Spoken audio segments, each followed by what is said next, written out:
Kareem Jackson joins us now. Kareem, Sandy Clough, and you know Orlando Franklin quite well. What have you been doing during this stay-at-home edict over the last few weeks? Just been hanging out at the house. I'm actually here in Houston with the family, so just been hanging out at the house and finding ways and finding time to work out as much as possible. And for me, I mean, I still have to make sure I'm ready to go when all this stuff clears up. You know, that's it's a big thing for me. So that I mean, just finding new things to do every day around the house. I mean, find myself being outside and playing with the kids as much as possible. And that's pretty much it. I've been riding bikes for hours a day. I just recently I got tired of pedaling my daughters around on the bike, so I had to get a go-kart, man. So Yeah. got a little go-kart, man. Legs are a little tired after that workout, so I had to get a go-kart, and we've just been enjoying the outdoors and enjoying time with spending time with my daughters. Typically, what would you be doing at this time of the year, Kareem? Because OTAs would be starting up at the end of the month, and right now, a lot of guys can't go to those facilities. So I just kind of want to ask you, what would you normally be doing versus what you are doing right now? I know you said that you talked about the conditioning on the bike, but are you doing any weight training as well? Yeah. I'm lifting as well. For me, I would probably be doing the same. About 2 to 3 hours dedicated to training for me right now. Still just kind of easing into things. For me, it's still kind of early. I mean, obviously, I would, be prepared to, go into OTAs, 100% ready. But, even when you go into OTAs, they still kind of slow roll it, until things. But for me, I'm lifting, I'm lifting and running, So like I said, at least about 3 hours is dedicated to training. So just have to, figure out the right times to actually go to the fields and stuff because of the gyms or the clothes and stuff. It's a large majority of people at the fields and stuff now. So I find myself going in the afternoon, and then from there I'll go to one of my friends that I'm real close with has a gym in his garage that he set up. So he has the full layout, squat rack and everything. So I'm still able to get a pretty good lift and a good run in daily. One of the moves that the Broncos made, actually they made it before the free agency period first began, about a week before, was acquiring through trade your former teammate A.J. Bouye. The way he's described your relationship, it's almost like a little brother, big brother sort of relationship. How excited were you when you got the word that the Broncos had traded for your former teammate? Man, I was very excited. I actually, they asked me about him previous to making that move, and just kind of sitting back, just kind of waiting to see what was going to happen with it or whatever. And once they made the move, I was very excited because I know what he's capable of. I played with him, I think, 4 years in Houston, and day one that he came in, you could see that he had the tools, and it just took him, time to kind of come into his own as a pro and and apply himself and do different things and to continue to progress his game. But like I said, I've seen him from day one. I've seen him grow as a man. I've seen him grow as a player and as a pro on the field. So to have him in the locker room again, in a different city, different team, sometimes that stuff kind of gives you some type of new light and some new energy. So I'm excited to have him. Like I said, I know what he's capable of. He can do it all. So I mean, it should be a great year having him, in Denver with us. Kareem, I want you to talk to us about just how important it was for you to get out here last year, have a year underneath your belt, and what are you looking to accomplish this year in the defense? Because typically guys get better the second year in a scheme. So I thought you had a heck of a year last year. I don't know if you could have done any more, but what are you looking forward to this year about this defense? For me, just to progress in year two in that scheme, in Coach Fangio's scheme. We all know how different his scheme is, and how difficult it can be for some guys to pick it up. But I think us as a unit having a second year, in that scheme, and we know, what's expected. We know a lot of that scheme. We know the do's and the don'ts. We know where our help is going to be. We know, the ins and the outs of the scheme. So now we can go out and play a lot faster, in my opinion. Sometimes, guys can be a little hesitant, especially being in a new scheme and not fully knowing, what they have in certain plays. And even myself, in certain situations, and you go back and watch film, and it's still a learning curve there, because you into week 6, week 7, and there's still little things, little tweaks here and there within the scheme that, you find yourself saying, man, I could have did this here, or man, I could have, helped you there, or telling Justin, we could have did this, or, and made certain calls in different situations. So year 2 going into, this year and being in the scheme for a second year, for us, it's definitely about, growth and progression in that scheme, and also just going out and playing together as a team, and for me, it's all about helping the young guys, helping those guys progress year in and year out. Just having a chance to be around some of the young guys last year and the guys that'll be with us this year. It's all about, helping those guys, become a pro and become better, and helping us as a team, because we all in it together.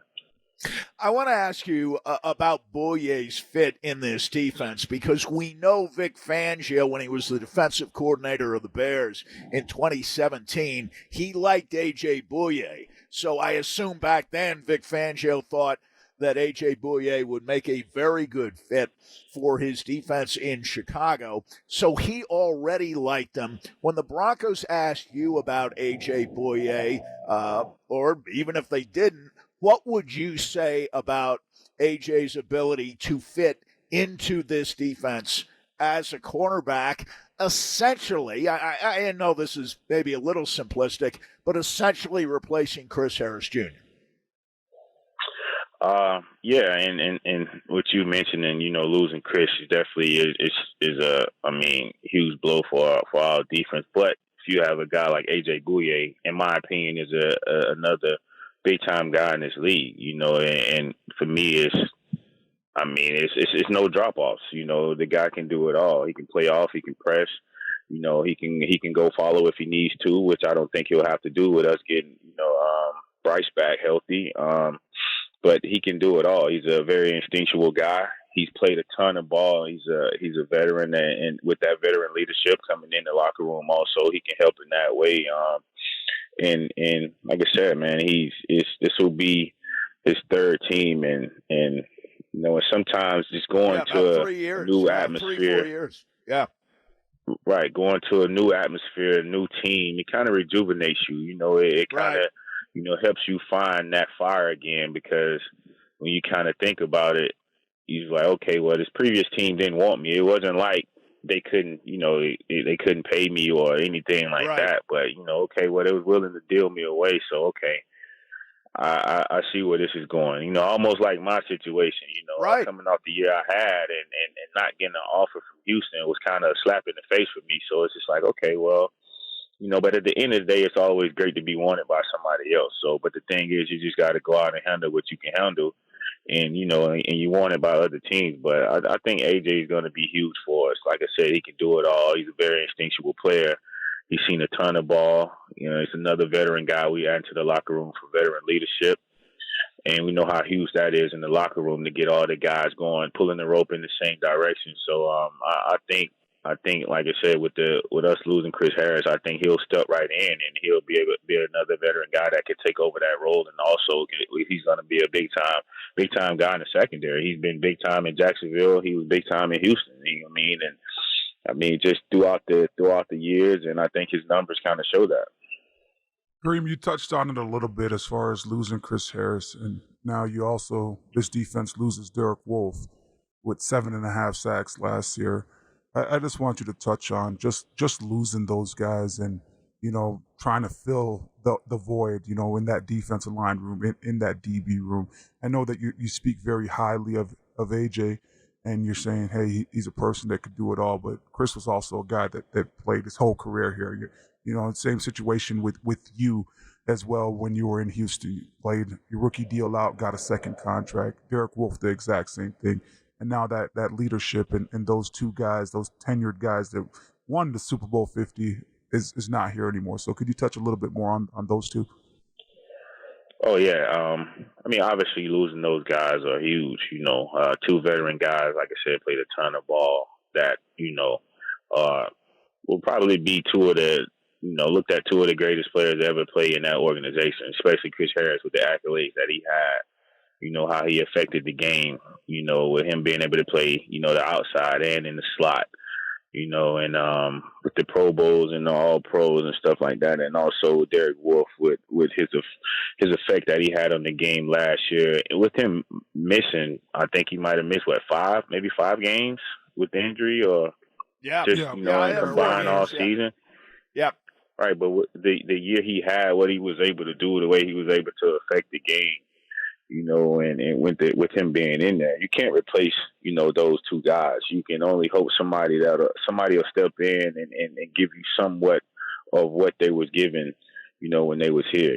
Those guys were great for us last year, great in the locker room, leadership, like I said, guys, ton of experience. And that's another thing that you can't replace is that experience, because it's almost like, and you know what you're going to get from those guys week in and week out. Every Sunday, it's like, okay, well, we don't have to worry about Chris Harris. We don't have to worry about Derek Wolfe because we know these guys seen it and they've done so much for this organization. So we know what we're going to get from those guys. So you can only hope guys, step in and just kind of follow suit. And for us as veterans that's in the locker room, if it's younger guys, we have to help those guys, as much as we can. So I think that's where, guys like Vaughn and myself and obviously Justin and Todd and the rest of the veteran guys and even with Jarrell stepping in, obviously be his first year in Denver, but he's also a veteran. He's played a ton of ball. So whatever young guy that steps in and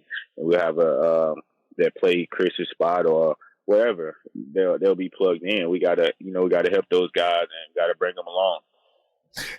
Jarrell Casey, I assume. You saw him twice a year during your years in Houston. Tell us a little bit about both on the field and off the field what he brings as one of the newest Broncos now. Like I said, I've had the opportunity to play against him 9 years, and just being in that AFC South and just seeing the way. He can change the game up front, with his ability and even playing against him last year and having some success against us last year. But, it's like a guy like that, with his accolades as well. I think he's made, 6 or 7 Pro Bowls or something like that. 5 in a row, last 5 years. Right, with us adding him is huge, especially with losing Derek and with us. I don't think you can replace and go get a better piece. To add a guy like that and for him to still be playing at a high level and going into year 10? Is he going to year 10? Yeah, for him to be playing at still such a high level, man, and for us to add him to our defense, I think it's gonna, it's just gonna take us to the next level as a defense, and also his leadership.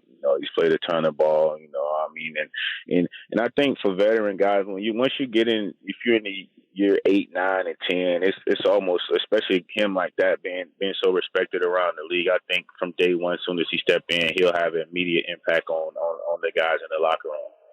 Kareem, last question from me. I just want to ask you real quick. What are your expectations this year for yourself and for this defense with getting a AJ Bouye, with getting a Jarrell Casey, re-signing Jeremiah, things like that? For me, the expectation that I have for myself is to come out and do nothing less than, or have nothing less than the performance that I had last year. For me, I definitely want to come out and just be a piece to the puzzle. I want to help the younger guys. I want to help any way I can, whether it's playing multiple positions, I'm all for that. But I just want to come out and be productive and be a piece to the puzzle that helps this team win. And I feel as though we're in a great place as a team. We've added some huge free agent pieces. I'm excited to see what we'll do in the draft, but I feel like, we headed in a great direction as a team. Year 2 for Locke, I think he'll have a huge year this year, and like I know, it's all about having that experience. Getting out there. For him, it's kind of sucks what's going on with everything with the corona and things like that. That'll definitely be tough for us. But I think once we kind of get into camp and he's able to get on the same page as his receivers, and got Cortland, coming off a Pro Bowl year. I just think as a team we should have a ton of confidence. We should go into camp and be ready, and it's going to be a fun year for us. I told the guys before all this stuff started to happen, I just had a feeling it's going to be a hell of a year for us. So definitely looking forward and excited. Hey, quickly, before we let you run, we were talking right before we brought you on about how you made the conversion so smoothly from cornerback to safety. And we know that Charles Woodson did it back around 2012. Rondé Barber did it in 2010. And maybe most notably, Rod Woodson did it in 1999 when I think he was in his mid-30s, around 34 years of age. And in 2002, he was in not just the Pro Bowl, but he was an All-Pro in 2002, well into his 30s. Why has the transition seemingly been so smooth for you? I think because I've in the past, before actually making the switch, I've had some experience there. I think we had a couple packages when I was in Houston where I would go play safety in the base defense. Just doing different things and different schemes throughout the years. And for me, I'm naturally a physical guy. I'm naturally a guy that loves to run around and hit people. So that the mindset was always there.